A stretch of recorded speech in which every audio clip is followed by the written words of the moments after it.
Hello dear student. तो हम लोग क्रिस्टल के डिफेक्ट्स पढ़ रहे थे, जिसमें हमने पिछले क्लास में स्टाइकियोमेट्रिक डिफेक्ट्स और उसके डिफरेंट टाइप्स, ये पूरे पार्ट को हमने कवर किया था। अब चलिए आज का हमारा टॉपिक रहेगा that is non stoichiometric defect. तो क्रिस्टल डिफेक्ट में ही हम फोकस करेंगे आप नॉन स्टाइकियोमेट्रिक डिफेक्ट। पहली बात कि ये डिफेक्ट होता क्यों है इस डिफेक्ट का। तो देखिए, जब आप स्टाइकियोमेट्रिक डिफेक्ट पढ़ रहे थे ना, तो उसमें जो स्टाइकियोमेट्री होती थी कॉन्स्टिट्यूएंट्स आयन की या एटम्स की, वो क्या रहती थी, सेम रहती थी, बैलेंस रहती थी। यहाँ पर ऐसा नहीं होने वाला। नाम ही क्लियर है ना, स्टाइकियोमेट्रिक डिफेक्ट। दैट मीन्स कि यहाँ जो ratio of cation and anion रहेगा ना, ratio of cation and anion, वो इस बार क्या रहेगा, डिफर करेगा, मतलब वो डिफरेंट रहेगा या डिस्टर्ब हो जाएगा। ऐसा बोलना चाहिए कि डिस्टर्ब हो जाएगा। सिंपल सी बात है। अब ये जो नॉन स्टाइकियोमेट्रिक डिफेक्ट है, ये फर्दर क्लासिफाई हो जाएगा कितने टाइप्स में है, तो दो टाइप में। कौन कौन सा? पहला आप लोग लेंगे that is metal access defect. क्या होगा? Metal access defect. और सेकंड क्लासिफिकेशन आप लोग का आएगा that is metal deficiency defect.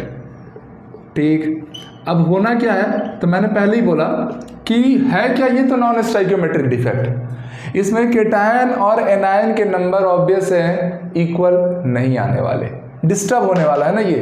तो मेटल एक्सेस डिफेक्ट, मेटल ये वर्ड से पकड़ दो ना कि मेटल का नेचर ही होता है कि वो हमेशा पॉजिटिव चार्ज क्रिएट करता है। ठीक, जब मेटल पॉजिटिव चार्ज क्रिएट कर रहा है, इसका मतलब कि मेटल कहीं ना कहीं केटायन को सपोर्ट कर रहा है। तो अगर मेटल एक्सेस है, इसका मतलब ही समझ लेना पॉजिटिव चार्ज एक्सेस है, मतलब कि इस पर्टिकुलर केस में जो नंबर ऑफ केटायंस आएंगे वो नंबर ऑफ एनायन से क्या आएंगे, ज़्यादा आएंगे। Very easy. और यहाँ मेटल डेफिशिएंसी है, means positive charge deficiency. Positive charge deficiency का मतलब ही समझ गए आप लोग कि इस केस में जो केटायन के नंबर आएंगे वो एनायन के नंबर से क्या होने वाले हैं, कम होने वाले हैं। चलिए, तो हमने क्लासिफिकेशन तो देख लिया, अब एक एक को डिटेल से पढ़ लिया जाए।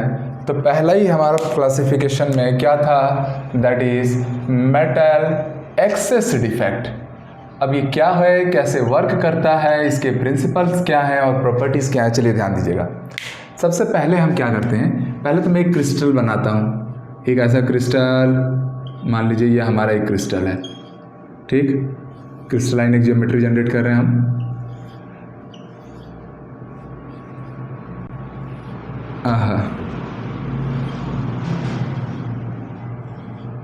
समझिएगा, अब इस क्रिस्टलाइन ज्योमेट्री में क्या खास बात हो रही है कि यहाँ पर केटायंस और एनायन होंगे। मान लो ये NaCl का क्रिस्टल है। किसका क्रिस्टल है? सोडियम क्लोराइड का। तो ऑब्वियस सी बात है कि इसमें सोडियम आयन रहेगा, क्लोरीन आयन रहेगा। ठीक, यहाँ फिर से सोडियम, यहाँ क्लोराइड आयन, यहाँ सोडियम आयन, क्लोराइड आयन, फिर Na+, यहाँ भी Na+, Cl-, मतलब हर Na+ चारों ओर साइड से किससे जुड़ने वाला है, Cl- से, और Cl- किससे जुड़ने वाले हैं, Na+ से। आपको करना है मेटल एक्सेस डिफेक्ट। इसका मतलब कि जो केटायंस के जो नंबर हैं वो डोमिनेट करने चाहिए ना एनायंस के नंबर पे। अब केटायन के नंबर को नंबर ऑफ एनायंस पे डोमिनेट कराना है तो इसके दो तरीके हो सकते हैं। पहला तरीका, फर्स्ट वे, कि जो एनायन है, जो एनायंस है लैटिस के अंदर, ये लैटिस के अंदर आप लोग को एनायंस दिख रहे हैं, तो anions are missing from lattice. अगर एनायन लैटिस से गायब हो जाए तो ऑब्वियस सी बात है कि केटायंस के नंबर डोमिनेट कर ही जाने वाले हैं। सिंपल सा कोड है। तो यहाँ पर आप लोग साफ समझने वाले हैं इसकी प्रॉपर्टीज़ में कि आपको पहले ही क्या करना है कि किसी एक एनायन को क्या करना है, पूरी तरह से लैटिस से बाहर भेज देना है, क्रिस्टल से बाहर भेज देना है। जब ऐसा होगा तब आप साफ साफ समझ पा रहे हैं, जैसे मैंने यहाँ पर क्या किया, इलेक्ट्रॉन एक Cl- को हमने क्या किया, क्रिस्टल या लैटिस से बाहर भेज दिया। पर आपको एक चीज़ हमेशा नोटिस करना, चाहे आप कोई भी डिफेक्ट पढ़ो, चाहे आप स्टाइकियोमेट्रिक डिफेक्ट पढ़ रहे हो, चाहे आप नॉन स्टाइकियोमेट्रिक डिफेक्ट पढ़ रहे हो, कोई भी जो कंपाउंड होता है, कोई भी जो क्रिस्टल होता है, सॉलिड होता है, वो हमेशा अपनी इलेक्ट्रिकल न्यूट्रलिटी को बैलेंस रखता है। तो आपको यहाँ भी क्या करना पड़ेगा, इलेक्ट्रिकल न्यूट्रलिटी को बैलेंस रखना है। तो आप पहले देख पा रहे थे कि मान लीजिए हमारे पास 12 आयंस थे, तो 6 Na+ थे, 6 Cl- थे। टोटल एक दूसरे को कैंसिल करके इलेक्ट्रिकल न्यूट्रलिटी बैलेंस किए हुए थे। बट अब जब एक Cl माइनस गया ना, तो आप साफ साफ समझ पा रहे हैं कि केटायंस तो डोमिनेट किए बट इलेक्ट्रिकल न्यूट्रलिटी भी डिस्टर्ब हो चुकी है, क्योंकि एक नेगेटिव चार्ज बाहर गया है। तो उस इलेक्ट्रिकल न्यूट्रलिटी को मेंटेन करने के लिए हम यहाँ पर क्या करते हैं, हम यहाँ पर एक इलेक्ट्रॉन को ऐड कर देते हैं। समझ में आया? तो आपको करना क्या है, मेटल एक्सेस डिफेक्ट में जब एनायन मिस करेगा, यहाँ पर मैं लिख दे रहा हूँ इस पॉइंट को, when anion are missing from the lattice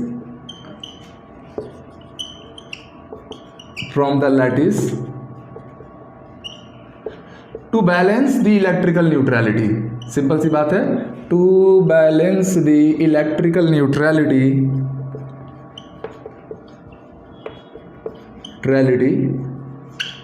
electron occupy the lattice.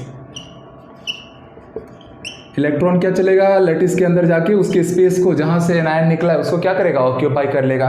अब प्यारे बच्चे यहां से समझो कि एक नया इलेक्ट्रॉन यहां पर आ गया और एनायन और केटायन का जो रेशियो है वो क्या हो चुका है, डिस्टर्ब हो चुका है, बिकॉज अब एनायन के नंबर कम हो चुके हैं। यहां से आप एक चीज समझिएगा कि ये जो एनायन यहां पर आया है ना, सॉरी ये जो इलेक्ट्रॉन यहां पर आया है, ये कैसा इलेक्ट्रॉन है, अनपेयर्ड इलेक्ट्रॉन है। और आपको पता है कि कोई भी जो क्रिस्टल होता है, क्रिस्टल में डेफिशिएंसी या डिफेक्ट तभी उत्पन्न जनरेट होता है जब उसमें क्या हो, टेम्परेचर राइज करे। तो अगर आप टेम्परेचर राइज करोगे तो इस इलेक्ट्रॉन को क्या मिलेगा, थर्मल एनर्जी। और ये इलेक्ट्रॉन अपने लोअर एनर्जी स्टेट से हायर एनर्जी स्टेट या हायर एनर्जी स्टेट से लोअर एनर्जी स्टेट में आना जाना करेगा। जब वो ऐसा करेगा तो आप लोग क्लास 11th एटॉमिक स्ट्रक्चर में हाइड्रोजन स्पेक्ट्रम टॉपिक पढ़ते थे कि इलेक्ट्रॉन जब एक शेल से दूसरे शेल में जंप करता है ना, तो उसकी एनर्जी लेवल चेंज होती है। एनर्जी लेवल चेंज होने के कारण उसकी फ्रीक्वेंसी चेंज होती है और फ्रीक्वेंसी चेंज होने से वेवलेंथ पे फर्क पड़ जाता था और उसी कारण अलग अलग कलर या इंटेंस कलर हम लोग को मिलता था। तो यहाँ भी वही हाल है कि इस इलेक्ट्रॉन के, अनपेयर्ड इलेक्ट्रॉन के प्रेजेंस के कारण यहाँ पर कौन सा कैरेक्टर जनरेट हो जाएगा, ये कलर कैरेक्टर शो करने लगेगा। कौन सा कैरेक्टर जनरेट हो जाएगा, कलर नेचर।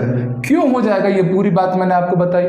एनर्जी चेंज होगा इसलिए फ्रीक्वेंसी, देन वेवलेंथ, और different wavelength produce different type of colour. तो कलर नेचर जनरेट होगा। इसीलिए इस इलेक्ट्रॉन का जो साइट है इसको हम लोग कलर्ड साइट बोलते हैं। इसको हम लोग कैसा साइट बोलते हैं, कलर्ड साइट, जहां पर वो इलेक्ट्रॉन जाके बैठा है। और इसी को हम लोग एक और नाम देते हैं, दैट इज एफ सेंटर। तो कई बार एग्जाम में ये डेफिनेशन पूछ देता है, डिफाइन द एफ सेंटर। क्या है एफ सेंटर? तो भैया F centre metal access defect में एक जब एनायन चले जाता है तो उसकी जगह पे इलेक्ट्रॉन ऑक्यूपाई कराया जाता है जो डिफरेंट एनर्जी लेवल के कारण डिफरेंट वेवलेंथ प्रोड्यूस करता है और उससे कलर नेचर आता है। उसी कलर नेचर को कौन रिस्पॉन्सिबल कौन रहता है, एफ सेंटर। ठीक। अब मेरे साथियों या प्यारे बच्चों, आप एक बात साफ समझिए कि अगर मान लीजिए मैंने नंबर ऑफ एफ सेंटर को राइज किया, अगर मेरा number of F centre rise हुआ, इसका मतलब कि नंबर ऑफ अनपेयर्ड इलेक्ट्रॉन भी राइज हो रहे हैं ना, क्योंकि हर एक एफ सेंटर में क्या बैठ रहा है, एक अनपेयर्ड इलेक्ट्रॉन। तो जब number of unpaired electron rise होंगे तो वहां पर इंटेंसिटी ऑफ कलर भी क्या हो जाएगा, वो भी इंक्रीज करेगा। अब कलर जो रहेगा वो आपको काफी इंटेंस मिलने वाला है। जैसे एग्जाम्पल के तौर पे आप लोग समझो, जो सोडियम क्लोराइड होता है, मतलब सॉल्ट यूज करते ही हम लोग सॉल्ट, वो कैसा दिखता है, वो व्हाइट कलर का दिखता है। बट उसमें ये देखो सोडियम क्लोराइड का जो क्रिस्टल था उसमें क्या आया, अनपेयर्ड इलेक्ट्रॉन आया, मतलब एफ सेंटर आया और उसके प्रेजेंस के कारण वो कलर्ड कैरेक्टरिस्टिक शो करेगा। तो ये व्हाइट NaCl अब कन्वर्ट हो जाता है येलो कलर में। सिमिलरली LiCl की बात करोगे, लिथियम क्लोराइड, वो हो जाता है पिंक कलर का। और अगर KCl बोलूं तो ये कलर देगा वॉयलेट। तो अलग अलग टाइप के कलर कैरेक्टरिस्टिक्स जनरेट होती हैं due to presence of F center. चलो आप लोग इसको नोट करो। इसी में मैं एक दो और पॉइंट को ऐड करूंगा, इसको बस हटा रहा हूं कि चलिए यहां तक की तो हमने बातें कर ली, कलर वलर नेचर। अनपेयर्ड इलेक्ट्रॉन आया है, क्या आया है, अनपेयर्ड इलेक्ट्रॉन। अनपेयर्ड इलेक्ट्रॉन ये वर्ड आते ही दिमाग में एक और चीज आ जाता है, पैरामैग्नेटिक कैरेक्टर। क्या आ जाता है कि ये कैसा नेचर शो करेगा, तो ये मैग्नेटिक एक्टिव रहेगा, पैरामैग्नेटिक होगा, क्योंकि अनपेयर्ड इलेक्ट्रॉन्स आए हैं वही तो पैरामैग्नेटिक कैरेक्टरिस्टिक्स को डिफाइन करते हैं। अच्छा, अगर मैं बात करूं इसका मैग्नेटिक स्ट्रेंथ या मैग्नेटिक मोमेंट कितना आएगा, तो वो भी आपको पता है, जनरल सा फॉर्मूला होता है √n × n+2। यूनिट क्या रहता है, तो भैया Bohr magneton, where n is what, n is number of unpaired electron, जितने भी अनपेयर्ड इलेक्ट्रॉन इस क्रिस्टल लैटिस के अंदर दिखे आपको, ठीक। अच्छा, एक और चीज, इलेक्ट्रॉन्स आया है, सोचते जाओ ना, हर चीज, हर एक लाइन जो बन रही है ये क्वेश्चन बनता है, आपको बस विजुअलाइज करते हुए एक एक लाइन जनरेट करना है। देख रहे हो कैसे कैसे हम लोग लाइन जनरेट करते जा रहे हैं, एक को दूसरे से जोड़ते हुए। तो प्यारे बच्चे, एक इलेक्ट्रॉन ना लैटिस में एक्स्ट्रा आके बैठ गया है, और इलेक्ट्रॉन का फ्लो क्या कहलाता है, इलेक्ट्रिक करंट। तो कहीं ना कहीं due to presence of this new electron, आप समझ पा रहे हैं कि यहाँ पर जो इलेक्ट्रिकल कंडक्टिविटी है, जो इलेक्ट्रिकल कंडक्टिविटी है इस कंपाउंड की, वो भी क्या हो जाएगी, इंक्रीज कर जाएगी, ठीक है। तो इतने सारे प्रॉपर्टीज आए आपके किसके, जब एनायन मिसिंग कर जाएगा, कहाँ से, लैटिस से, उस समय का ये पूरा केस है। एक छोटी सी और बात बच्चों लोग के दिमाग में ये आ रहा होगा कि सर इतना सारा तो हम लोग प्रॉपर्टी पढ़ लिए, बट ऐसे कौन से क्रिस्टल होंगे, ऐसे कौन से लैटिस होंगे जो इस डिफेक्ट को शो करते होंगे। तो बच्चों आप यहाँ एक चीज नोटिस करो, यहाँ पहले थे एक Cl- आयन, वो परमानेंटली जा चुका है, ऐसा गया कि कभी लौट के नहीं आएगा। आपको जब आप स्टोइकियोमेट्रिक डिफेक्ट पढ़ रहे थे तब आपको एक चीज नोटिस किए होंगे कि ऐसा कौन सा डिफेक्ट था जिसमें आयंस परमानेंटली चले जाते थे और कभी लौट के नहीं आते थे। दिमाग में आया जी, बिल्कुल वो था स्टोइकियोमेट्रिक डिफेक्ट में शॉर्टकी डिफेक्ट। शॉर्टकी डिफेक्ट में परमानेंटली आयंस रिमूव हो जाते हैं ना क्रिस्टल के अंदर से, तो यहाँ भी तो आयन परमानेंटली रिमूव हुआ है। इसका मतलब कि जो मेटल एक्सेस डिफेक्ट है उसमें भी जब एनायन मिस करेगा लैटिस से, ये वाला केस का बात कर रहा हूँ ना मैं, इस केस की बात हो रही है, तो इस केस में ये किसकी तरह बिहेव करेगा, तो ये बिहेव्स लाइक शॉर्टकी डिफेक्ट। किसकी तरह बिहेव करेगा, शॉर्टकी डिफेक्ट। इसका मतलब हर वो कंपाउंड जो शॉर्टकी डिफेक्ट शो करता है उस कंपाउंड में मेटल एक्सेस डिफेक्ट भी होंगे ही, ठीक है। मतलब आप समझ गए शॉर्टकी डिफेक्ट कौन कौन शो करता था, NaCl, KCl, KBr, AgBr, ZnS तो नहीं करता था, ये अपना CHCl, ये सारे क्या हैं, शॉर्टकी डिफेक्ट के एग्जाम्पल थे। तो ये लोग मेटल एक्सेस डिफेक्ट भी शो करेंगे। अच्छा, एक चीज बताओ, शॉर्टकी डिफेक्ट में डेंसिटी पे क्या फर्क पड़ता था, डिक्रीज कर जाती थी, क्योंकि आयंस परमानेंटली चले गए ना। जब भी आयंस का नंबर चेंज हो जाएगा ना, ठीक है, तो डेंसिटी इफेक्ट होगी। अगर आयंस अंदर से बाहर चले गए और हमेशा के लिए चले गए तो डेंसिटी डिक्रीज हो गई। कोई बाहर से अंदर आयन आ गया तो डेंसिटी इंक्रीज कर देगा। यहाँ पर तो आप लोग समझ रहे हैं क्लोराइड आयन था, वो हमेशा के लिए बाहर जा चुका है, बाय बाय बोल के। तो यहाँ पर आप फिर से समझ गए कि डेंसिटी ऑफ दिस सॉलिड क्या हो गई, डिक्रीज कर गई। तो इतने सारे कैरेक्टरिस्टिक्स सोच सोच के बना रहे हैं ना हम लोग, ठीक। तो ये सारे कैरेक्टरिस्टिक्स थे आप लोग के जब एनायन मिस करेगा लैटिस को। हमको क्या करना था, हमको तो बस नोटिस इस बात की करनी थी कि भैया केटायन का नंबर ना एनायन से ज़्यादा हो। उसी का अब हम लोग को क्या करना है, एक सेकंड क्लासिफिकेशन भी पढ़ना है कि अब मैं मान लो सेकंड केस ले लेता हूँ, ठीक। यही काम करना है बस, केटायन को एनायन से ज़्यादा लाना है। तो ऐसा भी तो हो सकता है कि मैं एक काम करूँ कि मैं इसमें इंटरस्टिशियल साइड में केटायन को लाके जोड़ दूं। तो ऐसे केस में when excess cation in lattice, क्या कह रहे हैं, एक्सेस केटायन इन लैटिस, और इसी को हम लोग क्या बोलते हैं, इंटरस्टिशियल केटायन। यहां लिख दे रहा हूं मैं, इंटरस्टिशियल केटायन, ठीक। इसका कॉन्सेप्ट समझ जाना ना, केटायन। अब इसमें क्या होने वाला है तो ध्यान देना, ये सब बस मैं थोड़ा सा हटाऊं, यहाँ NaCl अब एग्जाम्पल में नहीं रहेगा, NaCl का काम हो गया खत्म। चलिए ध्यान देना, इस बार क्या होने वाला है कि भैया लैटिस तो हमारा ऐसा ही रहेगा, ये तो हमारा लैटिस जो है वो है। यहाँ पर आप लोग को एक दूसरा एग्जाम्पल लेना पड़ेगा, और वो एग्जाम्पल है आप लोग का जिंक ऑक्साइड का एग्जाम्पल। तो जिंक ऑक्साइड में क्या होता है, कैसे होता है, तो थोड़ा नोटिस करना कि जो जिंक ऑक्साइड है ना, ZnO, जब मैं इसको थोड़ा सा थर्मल हीट दूंगा ना तो ये Zn+2 और साथ ही में half of oxygen plus of 2 electrons remove करेगा। सिंपल सी बात है। मतलब आप मान लीजिए कि ये जिंक ऑक्साइड का क्रिस्टल है, तो हर जगह हमारे पास कौन रहेगा, यहाँ Zn+2 O-2, this is again Zn+2 O-2, यहाँ Zn के साथ कौन जोड़ने वाला है, O-2, यहाँ Zn+2। ठीक, बस मैं क्रिस्टल को बस जनरेट कर दूँ, उसके बाद फिर हम लोग इसको एकदम कॉन्सेप्ट वाइज सारी चीज़ों को समझ जाएंगे। ध्यान देना बच्चों कि इस बार क्या करना है, नाम ही है एक्सेस केटायन इन लैटिस करना है। तो यह इंटरस्टिशियल केटायन इसको बोला जा रहा है। इंटरस्टिशियल केटायन का मतलब समझना ना कि जो लैटिस के अंदर जो केटायन है उसको लेकर मैं कहाँ आ गया, इंटरस्टिशियल साइट में। मतलब यहाँ का मैं Zn निकाल के इस Zn को मैं कहाँ ला के रख दिया, इंटरस्टिशियल साइट में ला के रख दिया। तो आप फिर से समझ रहे हैं क्या अब इलेक्ट्रिकल न्यूट्रलिटी बैलेंस हुई, क्या नहीं हुई। इस बार केटायन और एनायन के रेशियो चेंज हो गए। लैटिस के अंदर कितने केटायन एनायन थे वो फिर से चेंज हो रहा है, और साथ ही साथ इस बार इलेक्ट्रिकल कंडक्टिविटी भी डिस्टर्ब हो गई है। और इस इलेक्ट्रिकल कंडक्टिविटी को हमको हर बार क्या करना है, मेंटेन। तो हम क्या करेंगे, यहाँ पे +2 चार्ज आया ना, तो इसके बगल बगल में क्या आ जाएगा, इलेक्ट्रॉन। 2 नेगेटिव चार्ज आ गए, 2 पॉजिटिव चार्ज है, अभी भी इलेक्ट्रिकल न्यूट्रलिटी क्या हो गई, बैलेंस। तो यहाँ से आप सीधे सीधे समझ रहे हैं कि जो केटायन है वो मूव कर गया from lattice to interstitial side, lattice to interstitial side. ठीक, और यहाँ पर फॉर इलेक्ट्रिकल न्यूट्रलिटी मेंटेन करने के लिए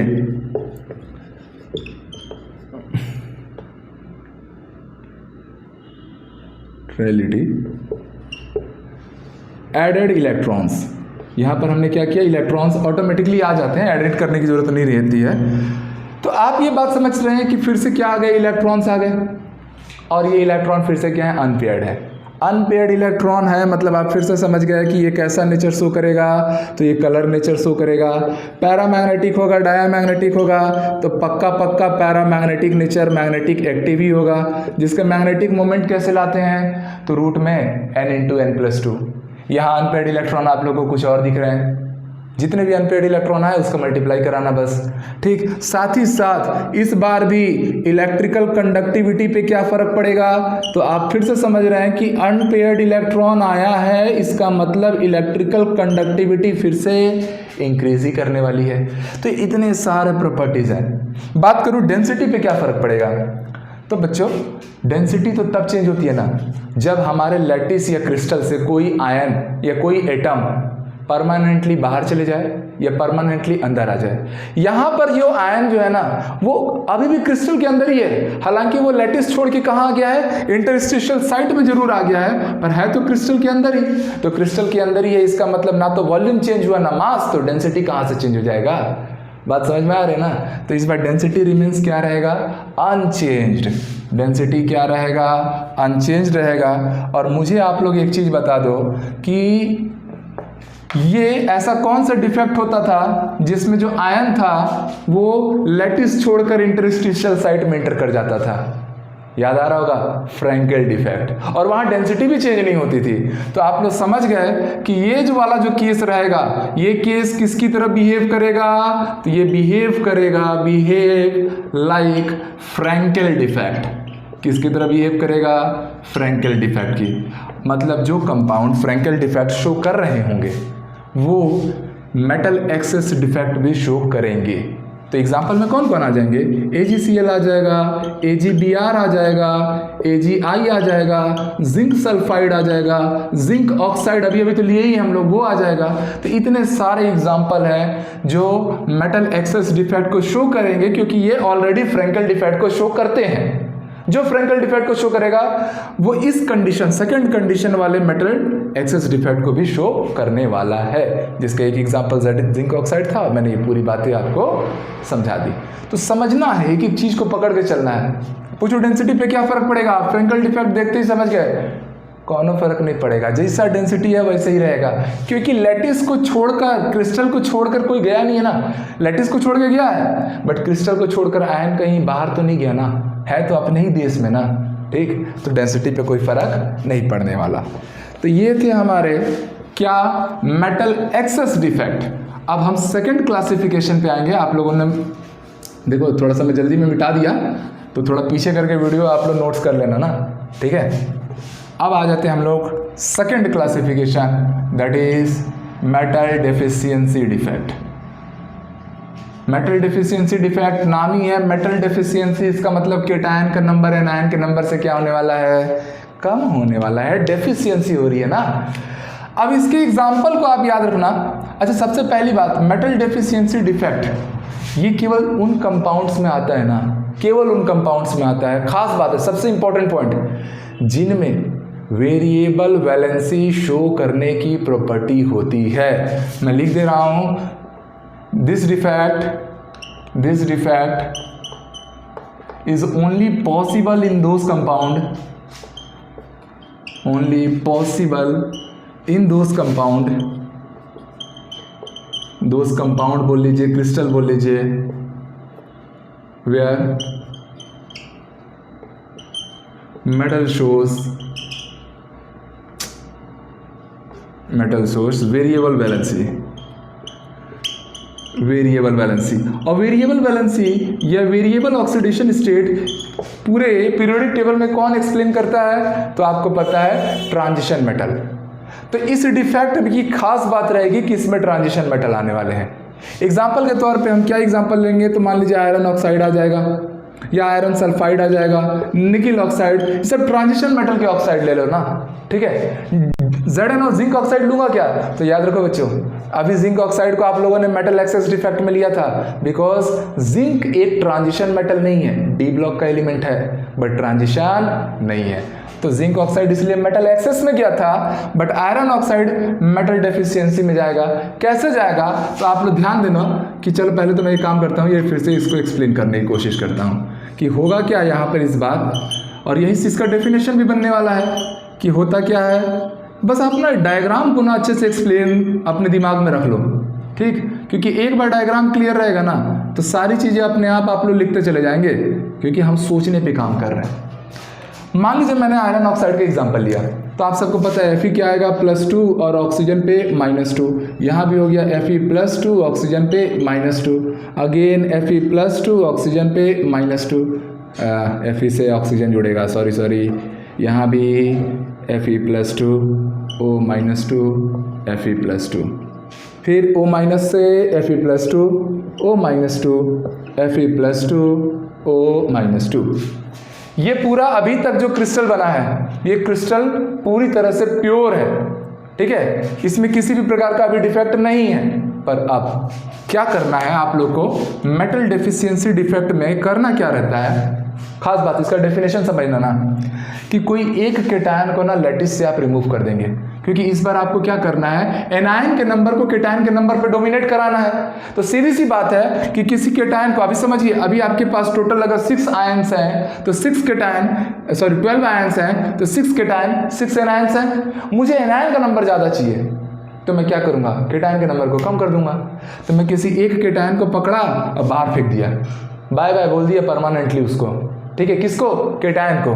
तो यहाँ पर आप समझिएगा कि व्हेन वन केटायन रिमूव, या वन केटायन ही नहीं, केटायन से ले लो, केटायन मिस्ड फ्रॉम लैटिस, जब एक केटायन लैटिस से मिस किया, ठीक है, एनायन के नंबर डोमिनेट कर गया, अच्छी बात है, करना भी था, बट क्या इलेक्ट्रिकल न्यूट्रलिटी अब बैलेंस रही, क्या नहीं रही, क्योंकि पहले जितने पॉजिटिव चार्ज थे उतने ही नेगेटिव चार्ज थे। एक केटायन के जाने से, Fe+2 के जाने से 2 पॉजिटिव चार्ज रिमूव हो गया है। इसका मतलब अब इलेक्ट्रिकल न्यूट्रलिटी डिस्टर्ब हो गई, और पूरे की पूरे डिफेक्ट में, चाहे शॉर्ट की स्टाइक्योमेट्रिक डिफेक्ट पढ़ो या नॉन स्टाइक्योमेट्रिक डिफेक्ट करो, एक चीज़ चेंज नहीं होनी चाहिए, और वो चीज़ है इलेक्ट्रिकल न्यूट्रलिटी। तो भैया यहाँ तो इलेक्ट्रिकल न्यूट्रलिटी हो गई है चेंज, तो उसको मेंटेन करने के लिए क्या होगा कि जो हमारे बाकी के रेस्ट आयंस है ना, वो अपना एक एक चार्ज बढ़ा देंगे। जैसे ये +2 था, अब ये क्या हो गया +3, ये भी क्या हो गया +3। इसीलिए हमने क्या लिया था, वेरिएबल वैलेंसी वाले मेटल को। जैसे आप सबको पता है आयरन +2 भी शो करता है, +3 भी शो करता है, बचपन से ये बात पढ़े हो, ये फेरस आयन है, ये फेरिक आयन है, इसीलिए तो लिया गया था, ताकि वो जब चले जाए तो उसके चार्ज को ये लोग क्या करें, अपने चार्ज में इंक्रीमेंट करके उसको बैलेंस करने की कोशिश करें। मतलब कि here to balance electrical neutrality, balance electrical neutrality, क्या खास बात हुई?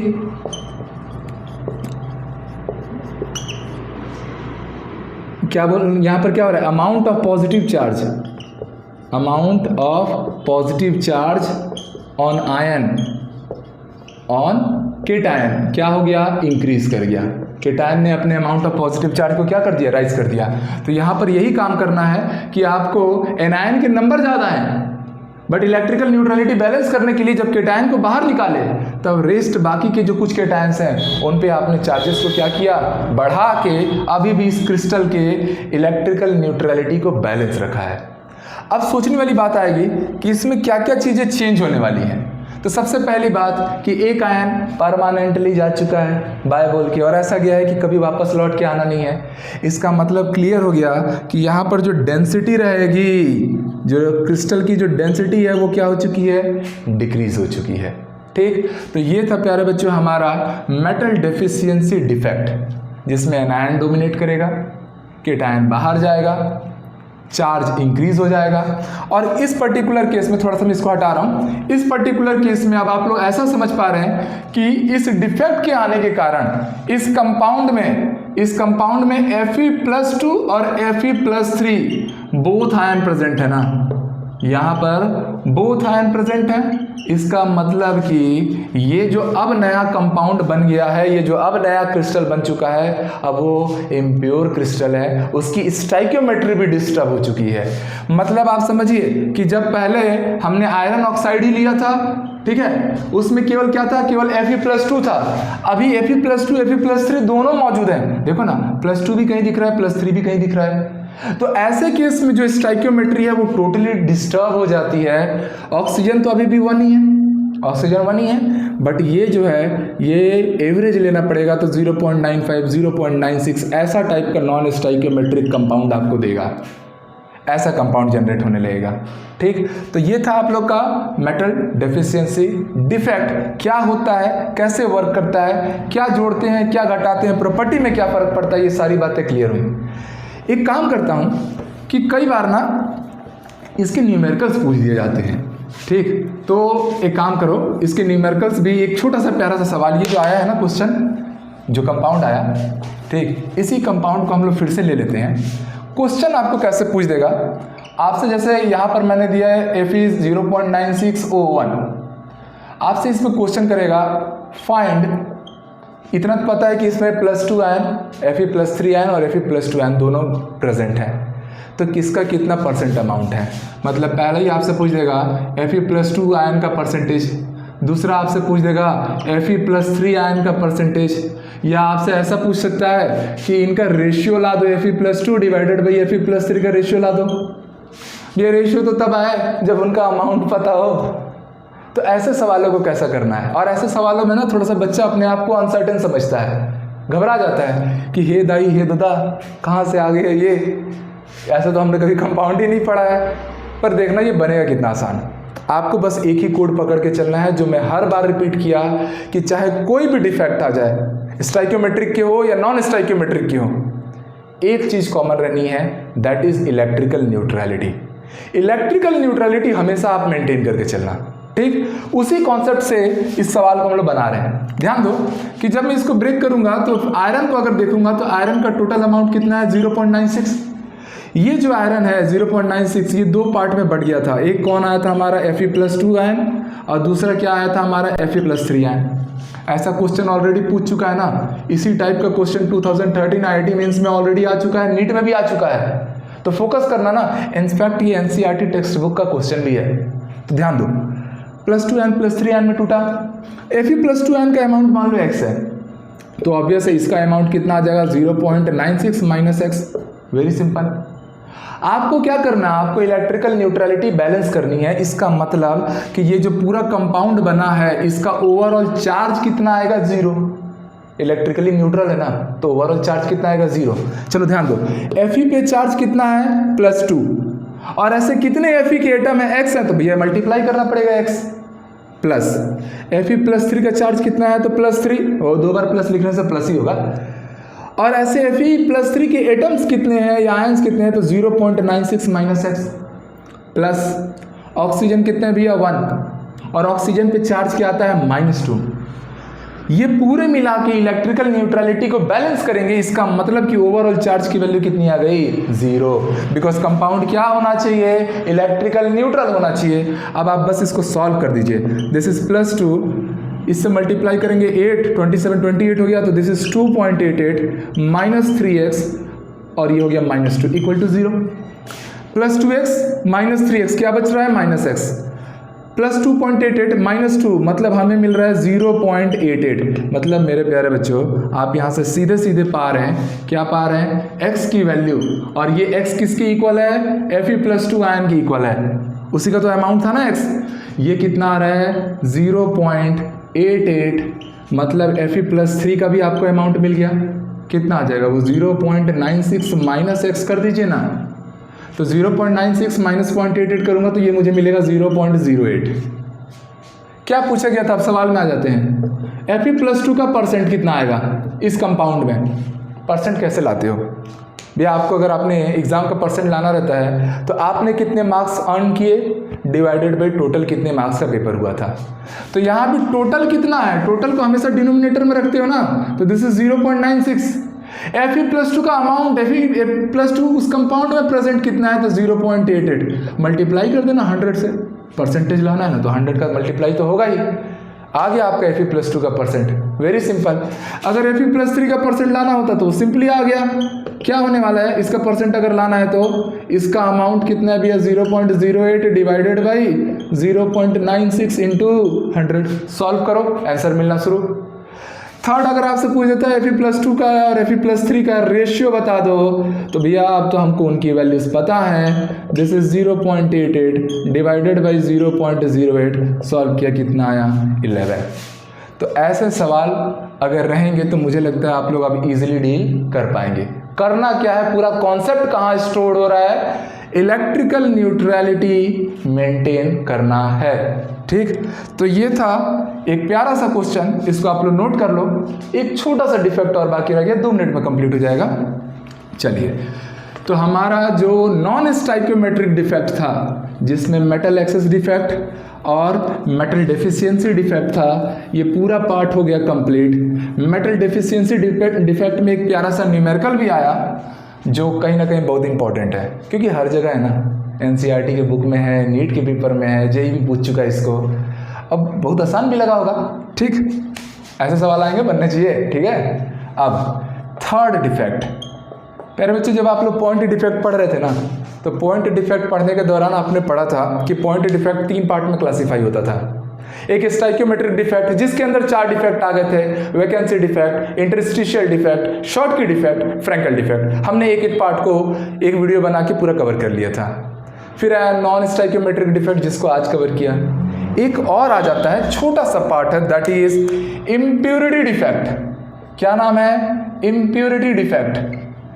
इम्प्योरिटी का मतलब ही क्या होता है, जैसे मैं आपको बोलूँगा इम्प्योर दूध में इम्प्योरिटी है, इसका मतलब क्या हुआ है, दूध में पानी मिलाया गया है। तो इम्प्योरिटी का मतलब ही क्या है कि उसमें मिलावट हुई है, और मिलावट को हम लोग क्या बोलते हैं, डोपिंग। डोपिंग का मतलब ये होता है कि एक पर्टिकुलर क्रिस्टल में किसी दूसरे क्रिस्टल के आपस में क्या किया गया, मोल्टन स्टेट में उन लोग को ऐड कर दिया गया, डोप्ड कर दिया गया। बात समझ पा रहे हैं। तो इसी पूरे फिनोमिना को क्या बोलेंगे, डोपिंग बोलेंगे। जैसे मान लो स्टील बनानी है, तो स्टील केवल लोहे से तो नहीं बनता, उसमें आप लोग अलग अलग मटेरियल्स, जैसे मैग्नीज हो गया, थोड़ा सा कार्बन हो गया, थोड़ा सा क्रोमियम हो गया, ये सब मिलाते हैं, उसको डोप करते हैं, तब तो स्टील बनती है ना, ठीक है। अब 500 टाइप की तो अर्थ पे स्टील आज के डेट में पाई जाती है, तो सबकी अलग अलग प्रॉपर्टीज़ हैं। इम्प्योरिटी डिफेक्ट का मतलब ही आप समझ गए कि डोपिंग करना है, और डोपिंग करने के लिए आपको 2 अलग अलग क्रिस्टल चाहिए। क्या चाहिए, 2 अलग अलग क्रिस्टल। तो यहाँ पर मैं एक काम करूँगा, यहाँ पर मैं डोपिंग करूँगा, डोपिंग ऑफ Na+NaCl+, मान लीजिए हमने यहाँ पर ले लिया NaCl को SrCl2 के साथ, ठीक। पहले मान लीजिए मेरा क्रिस्टल NaCl का था, ठीक। जब NaCl का क्रिस्टल था तो क्या बात हुई थी, और अब क्या होने वाला है, तो बस इसी बात को पकड़िएगा। ये पूरे के पूरे हो गए। ये मान लीजिए मेरा NaCl का क्रिस्टल था, Na+Cl-, Na+Cl-, यहाँ Cl-, Na+, Cl minus Na plus. बस मैं एक बार क्रिस्टल को फॉर्म कर दूं, अब कहानी हो गई शुरू।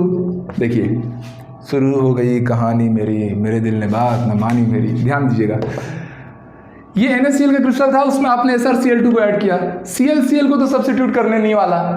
कहानी क्या होगी कि जब SrCl2 की डोपिंग इसमें करेंगे ना, तो यहाँ पर Sr+2 आयन आ जाएगा। उस एक Sr+2 आयन के आने के कारण ये जो केटायन और एनायन का जो रेशियो है वो हो चुका है डिस्टर्ब, पहली बात। एज वेल एज कहीं ना कहीं इलेक्ट्रिकल न्यूट्रलिटी भी डिस्टर्ब हो चुकी है। और मैंने बोला कैसा भी डिफेक्ट रहे, इलेक्ट्रिकल न्यूट्रलिटी को बैलेंस रखना है। इसलिए कि इस Sr+2 के आने के कारण यहाँ का एक Na+ और यहाँ का भी एक Na+, दोनों क्रिस्टल से क्या होंगे, बाहर चले जाएंगे। क्योंकि 2 पॉजिटिव चार्ज आया है ना, तो 2 पॉजिटिव चार्ज मतलब 2 Na+ को क्रिस्टल से बाहर जाना है। हो गया डिफेक्ट, क्रिस्टल में क्या हो गई, डिफेक्ट। तो इस टाइप की डिफेक्ट को हम लोग क्या नाम देते हैं, इम्प्योरिटी डिफेक्ट। क्या कहते हैं, इम्प्योरिटी डिफेक्ट। तो इम्प्योरिटी डिफेक्ट में आप लोग समझ पाए, NaCl और SrCl2 की हम लोग क्या करेंगे, डोपिंग करेंगे। उससे हमारे 2 केटायन क्या होंगे, सब्स्टिट्यूट हो जाएंगे, बाहर निकल जाएंगे। अब बिकॉज वो अपना लैटिस छोड़ कर गए हैं, तो आप मुझे बताइए डेंसिटी पे क्या इफेक्ट पड़ेगा। तो सीधी सी बात है, लौट के तो कभी आ नहीं रहे, जो हमेशा के लिए चले जाता है। तो यहाँ पर डेंसिटी ऑफ सॉल्यूशन क्या हो जाएगा, डिक्रीज कर जाएगा। ठीक, तो ये था आप लोग का इम्प्योरिटी डिफेक्ट। बहुत ही छोटा और आसान सा टॉपिक, बस इसमें करना ही क्या रहता है, एक केटायन आके 2 अलग अलग केटायंस को रिमूव कर देगा। ठीक, तो ये हमारा कंप्लीट हुआ पूरा का पूरा जो क्रिस्टल में डिफेक्ट्स होते हैं वो वाला पार्ट। ठीक है, एक छोटा सा प्यारा सा न्यूमेरिकल भी बना लिए जो कि इंपॉर्टेंट फैक्टर है। चलो बच्चों, अब इसको आप लोग पूरा का पूरा अच्छे से क्लियर करके रखो। मिलते हैं नेक्स्ट वीडियो में। और लास्ट वीडियो में सब लोग सोच रहे होंगे कि कितने वीडियो आएंगे इस चैप्टर में, तो अब इस चैप्टर के हम एकदम एंडिंग में हैं और एक वीडियो बस रह गया जिसमें हम लोग सॉलिड के इलेक्ट्रिकल प्रॉपर्टी और मैग्नेटिक प्रॉपर्टी को कंप्लीट करेंगे। उसके साथ ही ये चैप्टर भी पूरी तरह से कंप्लीट हो जाएगा। ठीक है, तो मिलते हैं अगले लेक्चर में। तब तक के लिए अपना खूब ख्याल रखो और खूब पढ़ाई करो। जय हिंद।